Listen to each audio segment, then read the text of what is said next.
You. Charge আছে মোবাইলে? দামও করছে।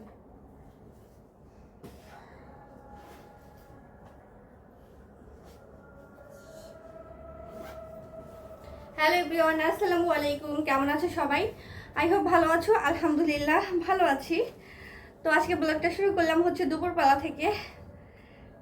আমি যদিও ভালো আছি, বাট মনটা ভীষণ খারাপ। আবার সেই একই রকম কমন প্রবলেম। কালকে দুপুর থেকে পানি নেই, আজকে অলরেডি আজান দিচ্ছে হচ্ছে জোহরের, মানে দুপুরবেলা। এখন হচ্ছে আমরা যাচ্ছি আপুর বাসাতে, কারণ হচ্ছে যতটুকু পানি স্টকে ছিল, বাবা দুষ্টু করে না, ততটুকু দিয়ে কালকে দুপুর থেকে এই পর্যন্ত চলেছি। এখন আর চলা পসিবল না, কারণ থালাবাটির স্তূপ হয়ে গেছে, পুরো ঘর এলোমেলো সব কিছু। মানে পানি না থাকলে আসলে কোনো কিছুই করা যায় না। তো গোসল খাওয়া দাওয়া কোনো কিছুই হবে না, আর গোসল ছাড়া এই গর্ভের মধ্যে মানে টিকে থাকা একদম অসম্ভব। তো আপুর বাসায় যাচ্ছি, ওখানে থাকবো, গোসল টোসল করবো, দেন হচ্ছে ওখান থেকে ডক্টর দেখাবো, তারপরে রাতেবেলা বাসায় আসবো। তো ব্লগটা শুরু করলাম এখন থেকেই। আই হোপ তোমাদের ভালো লাগবে, দেখতে থাকো আমাদের এই কি বলবো এত সমস্যাপূর্ণ জীবনে কি ঘটছে আজকে, আসলে বলে বোঝাতে পারবো না। খুবই বাজে লাগছে, খুবই, মানে কোনো ওয়ে নেই আসলে। দেখা যাক কি হয় সামনে। এইভাবেই থাকতে হবে যতদিন এখানে আছি। ভেরি সুন নিজেদের একটা ওয়ে করবো ইনশাল্লাহ, আল্লাহ যদি বাঁচিয়ে রাখেন। তো স্টার্ট করলাম ব্লগটা, তোমরা দেখতে থাকো সবাই এখান থেকে। আমার মিষ্টি বুড়িটা দেখো সুন্দর করে ব্যাগ নিয়েছে। তুমি পারবে না, দাও। এটার মধ্যে হচ্ছে আমাদের কাপড় টাপড় আছে, কারণ হচ্ছে কাপড় ছাড়া তো আর যেতে পারবো না, যেহেতু গোসল করব। তো আমরা দেখো এই যে বের হচ্ছি, মামে আপুর বাসা যাচ্ছি এইভাবে রেডি হয়ে, এছাড়া আর কোনো উপায় নেই আমাদের। চলো মা বেরোই, চলো চলো, দুষ্টু কর না বা, চলো চলো সোনা পাখি। আমাদের উপরে এই যে আমার সোনা পাখিটা যে দাঁড়ায় আছে রোডের মধ্যে। ফাইনালি কিন্তু আমরা চলে এসেছি আপুর বাসায়, এসে রেস্ট নিয়েছি। আপু হচ্ছে জুস বানিয়ে দিয়েছে, তো ওটা খাচ্ছিলাম। কারণ আমরা যখন আসছি তখন অনেক বেশি মেঘ করেছিল, তো আমরা আসার পরে কিন্তু বৃষ্টি শুরু হয়েছে। তো আমার মেয়ে তো অনেক খুশি, অনেকদিন পরে এসেছে। আর হাতের মধ্যে দেখো ক্লে লাগিয়েছে, এই ক্লেটা না অনেক বেশি মানে কি বলবো হচ্ছে পাতলা ছিল, তো হাতে লেগে গেছে। দেন হাত থেকে উঠিয়ে দিয়েছি। তো দুই বোন মিলে বসছে, ক্লে দিয়ে জিনিসপত্র বানাবে। আফরিন নিদি দুইজনেই বসে আছে, আর আমি তো আপুর সঙ্গে গল্প করছিলাম, কারণ দুপুর টাইমে আসছি। তো আপু বলতেছিল যে তুমি যখন আসো তখনই বৃষ্টি হয়, এই জন্য আমি কল দিচ্ছিলাম যে তাড়াতাড়ি চলে আসো। তো গল্প করতে করতে এরই মধ্যে হচ্ছে আম কেটে দিয়েছে আপু, আম খাচ্ছিলাম। আসার পরে খাওয়ার উপরেই আছি। নিদি আবার তার বোনের জন্য চিপস জিনিসপত্র নিয়ে এসেছিলো, ওয়েফার, তারপরে চকলেট, দেন হচ্ছে জুস, আরও কি কি মানে ওর পছন্দ মতো অনেক কিছু খাবার নিয়ে আসছে। তো ওইগুলো ওরা মিলে খাচ্ছিল, আমরা গল্প করলাম, দুপুরে খাওয়া দাওয়া করেছি। দেন হচ্ছে বিকালে একটু ছাদেও আসছিলাম, কারণ প্রিন্সেস অনেক বায়না করছিল ছাদে আসার জন্য। আমি অনেকক্ষণ শুয়েছিলাম, রেস্ট নিচ্ছিলাম, তো আমার আসার ইচ্ছা ছিল না, তবে বাচ্চার জন্য আসতে হয়েছে। ওর ভীষণ মন খারাপ হচ্ছিল না আসলে, যেহেতু খোলা ছাদ, মানে কমপ্লিট হয়নি, মানে আপনাদের বাসার ছাদ, তার জন্য আমার একটু ভয় লাগছিল যে বাচ্চা মানুষ। তবে আমার মেয়েটা মাশাআল্লাহ লক্ষ্মী আছে, ভিতর দিকেই ছিল, একদমই বাইরে যায়নি। তবে আজকে আকাশটা বেশ ভালো লাগছিল, বাইরে অনেক বেশি হাওয়া দিচ্ছিল, অনেক বাতাস ছিল। ওরা হচ্ছে দুজন দাঁড়িয়েছিল পোজ দিয়ে ছবি তোলার জন্য, আর আমি ওদের হালকা পাতলা একটু ভিডিও করে নিয়েছি আর কি। তো আমি প্রিন্সেসের কয়েকটা ছবি তুললাম, সে এখানে পোজ দিয়ে দাঁড়িয়েছিল, মানে প্রথম সিঁড়িতে আছে, যেহেতু আগেই বললাম যে কমপ্লিট হয়নি কাজ, তার জন্য আমার মেয়েটাও একটু ভয় পাচ্ছিল, উপর দিকে উঠতে পারছিল না। আর আমি উঠতে দেইনি, যে দরকার নেই পড়ে যাবা, কারণ অনেক বেশি বাতাস ছিল। তো মোটামুটি ভালো একটা সময় কাটিয়েছি। সন্ধ্যাবেলা হচ্ছে ডক্টরের কাছে যাব, নিজের বাবা এসে নিয়ে যাবে এখান থেকেই। আর আমাদের বাসার কথা যদি বলি, আমাদের বাসায় এখনও পানি আসেনি, তার জন্য হচ্ছে বাড়িওয়ালা ভাবি ফোনও দেয়নি। আমি ভাবিকে বলে এসেছিলাম যে যখন পানি আসবে, মোটর লাগানো হবে, আমাকে একটা কল দিয়েন, কারণ আমি বাসায় থাকবো না, আমার পক্ষে তো সম্ভব না নিচে থেকে পানি টেনে এনে উপরে ওঠানো। তো তার জন্যই বেসিক্যালি আপুর বাসায় হঠাৎ করেই তো চলে আসছিলাম। তো এখানে আসার পরে মানে কীভাবে যে সময়গুলো পাস হয়ে গেল বুঝতেই পারলাম না। বিকাল থেকে সন্ধ্যাও হয়ে গেছে, তো সন্ধ্যাবেলাও আমরা অনেক মজা করেছি। অনেক বেশি মন খারাপ হচ্ছে রাতে যে এত বেশি কাজ কীভাবে কাটবো, কারণ হিউজ পরিমাণ থালাবাটি রয়েছে। বাই দ্য ওয়ে, এই ভিডিওটা কিন্তু আরও 2-3 দিন আগের। এখন আলহামদুলিল্লাহ মোটামুটি পানির সমস্যাটা দূর হয়েছে। ইদানিং ইউটিউবে এত বেশি ইরেগুলার হয়ে গেছি, ভিডিও তো 2-3 দিন পর পর আপলোড করি, তার উপরে সব কিছু মিলিয়ে কেন যেন আসলে শরীর ভালো না থাকলে কোনো কাজও ভালো লাগে না। যাই হোক, সন্ধ্যাবেলা নাস্তা করে নিয়েছি, মানে হালকা পাতলা পুরি আছে, পেঁয়াজও আছে, সঙ্গে হচ্ছে প্রিন্সেসকে ডিম সিদ্ধ করে দিয়েছে কোয়েল পাখির আপু, কিন্তু প্রিন্সেসও খায়নি, আফরিনও খায়নি। এই হচ্ছে ওদের অবস্থা, ওরা একদমই খেতে চায় না। আর সঙ্গে মজাদার চা তো রয়েছে, আপুর হাতে চাও কিন্তু অনেক বেশি মজা হয়। তো এর মধ্যে হচ্ছে নিজের বাবাও কল দিয়েছে, নিজের বাবা চলে আসছে। তো যেহেতু একদম মানে মাগরিবের সময়, তাই আর আপু বের হতে দেয়নি যে মাগরিবের আজানের পর বের হও, এই টাইমে বের হওয়া ঠিক হবে না।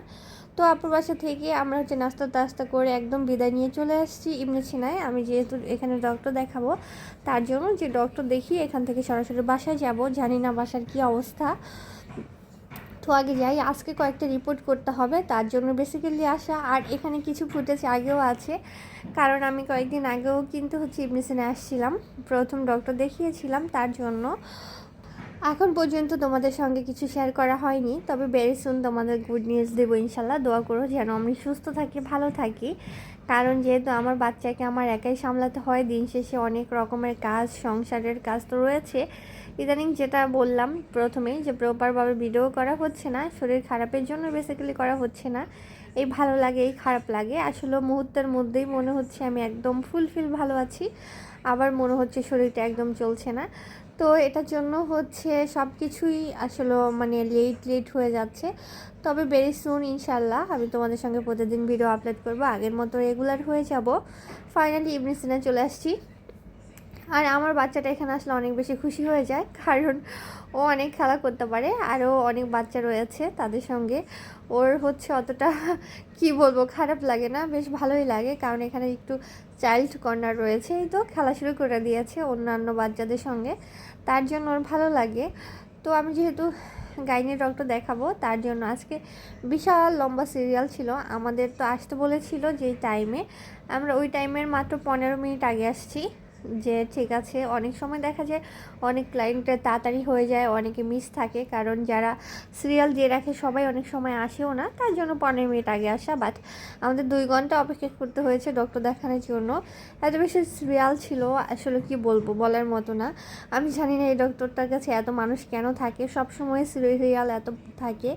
নিজের বাবা হচ্ছে এর আগেও আমার জন্য সিরিয়াল আনতে গিয়েছিল, তখন মানে সিরিয়ালই পাইনি, 50 জনের উপর হয়ে গেল উনি। আর ওই দিন দেখেন না, পরের দিন সিরিয়াল নেন, মানে বুঝতে পারছো হিউজ পরিমাণের লোক থাকে। তবে আমার কাছে এই ডক্টরটাকে বেশ ভালো লাগে, খুবই মানে কি বলবো, মানে হেল্পফুল মাইন্ডের কিছু থাকে না, হেসে হেসে কথা বলে, এত বেশি কোঅপারেট টাইপের, মানে মনেই হয় না যে আমি ডক্টরের সঙ্গে কথা বলছি। আসলে এটার জন্য হয়তো বা মানুষ ওনার সঙ্গে কথা বলে মিশে কমফোর্টেবল ফিল করে, নিজের সমস্যাগুলো শেয়ার করতে পারে। আমি দেখেছি অনেক ডক্টরে এত বেশি গম্ভীর থাকে, তারা কোনো কোশ্চেন করলে আনসার করতে চায় না, বা খুব একটা কোশ্চেন করে না, কেমন যেন থাকে, মন খুলে কথা বলা যায় না। বাট এই ডক্টরটা একদমই আলাদা, মানে এত সুন্দর করে একটা হাসি দিবে, ঢুকলে এমন বড় কথা বলবে যে সে আমাকে বহু বছর ধরে চেনে। যাই হোক, আল্লাহ প্রত্যেকটা মানুষের মধ্যে কিছু নিজস্ব কোয়ালিটি দিয়ে থাকে, কিছু গুণ দিয়ে থাকে, সেটার জন্যই মানুষ তাদেরকে ভালোবাসে। তো এই যে যেটা বললাম, 2 ঘন্টা অপেক্ষা করিয়ে ডক্টর দেখিয়ে আসছি, কিছু রিপোর্টও করেছি, ফাইনালি বাসায় যাচ্ছি। বাসায় তো মানে যাচ্ছি আর ভাবছি যে কি করব, কারণ মোটামুটি অনেক রাত, এখন পর্যন্ত পানি না আসলে আজকে আমাদের বাইরে থেকে খাবার কিনেই খেতে হবে। তো একটা বোকামি করেছি, আমরা যখন যাচ্ছিলাম তখন উচিত ছিল আমাদের খাবার কিনে নেওয়া, বাট সেটা করিনি, আবার প্রিন্সেসের বাবা নামতে হয়েছে নিচে। বাসায় এসে আরেক জ্বালা, কারেন্ট নেই 2 ঘন্টা ধরে, মানে কি একটা মানে অবস্থার মধ্যে পড়ছে, এত বেশি রাগ হচ্ছিল, আমি কথাগুলো বলছিলাম, আমি আসলে বলে বোঝাতে পারবো না, কারণ এমনিতে ভাল লাগছিল না, তার উপরে 2 ঘন্টা কারেন্ট নেই, মশার যন্ত্রণা। আর কারেন্ট না থাকলে মোটর লাগিয়েছে দেখলাম নিচে আসার সময়, নতুন মোটর, বাট কারেন্ট নিয়ে পানি উঠবে কি করে, মানে সব কিছু মিলিয়ে না এই গত একটা সপ্তাহ আমার এত খারাপ গিয়েছে, তার মধ্যে শরীর খারাপ তো রয়েছে। তো আসলে মানে রাগ কন্ট্রোল করতে পারছিলাম না, ভীষণ বিরক্ত হচ্ছিলাম, মানে বলে বোঝাতে পারবো না অ্যাকচুয়ালি কেন মানে এত খারাপ লাগছিল, এগুলার কারণে, কারণ এত বেশি থালাবাটি, এত কাজ রয়েছে, তার উপরে হচ্ছে কারেন্ট 2 ঘন্টার পরে আসছে, 2 ঘন্টা পরে আসার পরে পানি ছেড়েছে, পানি ছাড়ার পর মোটামুটি সবাই হচ্ছে সব ফ্লাডে পানি গিয়েছে, বাট আমাদের ফ্লাডে পানি আসতেছে না, সেটার জন্য আবার অনেকক্ষণ অপেক্ষা করতে হয়েছে। নিধির বাবা গোসল করতে পারছিল না, আমরা তারপর বাসায় গোসল করেছি। নিধির বাবা আসার পরে যতটুকু পানি ছেড়েছে একটু একটু করে পড়েছে, ওর বাবা 2-3 মগ জাস্ট পানি ঢেলেছে। মানে ভীষণ বিরক্ত হচ্ছিলাম, আসলে বলে বোঝাতে পারবো না, ওই মুহূর্তটা এত বেশি খারাপ লাগছিল আমার কাছে। তো যাই হোক, রাত 1:30টার সময় একটু একটু পানি আসছে, তাও আমার পুরো বালতি ভরেনি, একটুখানি ভরছে। তারপরে ভাবিকে ফোন দিলাম যে ভাবি আর কত, এভাবে কি হয়, একটা বালতিও বলতে পারলাম না। তো মোটামুটি সবাই যেহেতু পেয়েছে, আমরা পাইনি, তার মানে মনে হচ্ছে লাইনের সমস্যা হতে পারে, যেহেতু রাত 1-1:30 বাজে, তখন তো আর পসিবল না ঠিক করা। তো ভাবি বললো ঠিক আছে আজকে রাতটা দেখেন, যদি না আসে সকালবেলা হচ্ছে মিস্ত্রি এনে লাইনগুলো দেখতে হবে, কারণ যেহেতু সব ফ্ল্যাটে পানি পৌঁছেছে, আপনাদেরটা পৌঁছায়নি না, মানে অবশ্যই কোনো সমস্যা আছে। তো রাতে যতটুকু এসেছিলো ওটা দিয়ে টুকটাক করে আমাদের হয়েছে, কারণ আমরা বাইরে থেকেও খাবার পানি কিনে নিয়ে আসছিলাম। দেন সকালবেলা থেকে দেখি যে না, মোটামুটি আমাদের ফ্ল্যাটেও পানি আসছে। তো এই তো 2 দিন ধরে বেশ ভালো আছি আর কি। আমি যেহেতু সবসময় একটু পানি স্টক করে রাখি, কারণ যেহেতু এই বাসায় কেয়ারটেকার নেই। আর ভাবি একটা কথা বলেছে যে ভাবি যখন পানি শেষ হয় সাথে সাথে আমাকে একটা SMS করে দিবেন, আমি হচ্ছে 10 মিনিটের মধ্যে ছেড়ে দিব। আসলে আমি না কখনো বলি না, কারণ আমার মনে হয় কি বেশি বিরক্ত করা হয়ে যায়। যেহেতু সকালবেলা সবাই ঘুমে থাকে, শুধু শুধু এক্সট্রা প্যারা দিতে ইচ্ছা করে না, তার জন্য আমি পানি স্টক করেই রাখি। বাট এই সপ্তাহটা যেহেতু একটু সমস্যা গিয়েছে মোটর নষ্ট হওয়ার কারণে, তো অনেক বেশি প্যারায় পড়তে হয়েছে। যাই হোক, আজকে ভিডিওটা এই পর্যন্তই ছিল।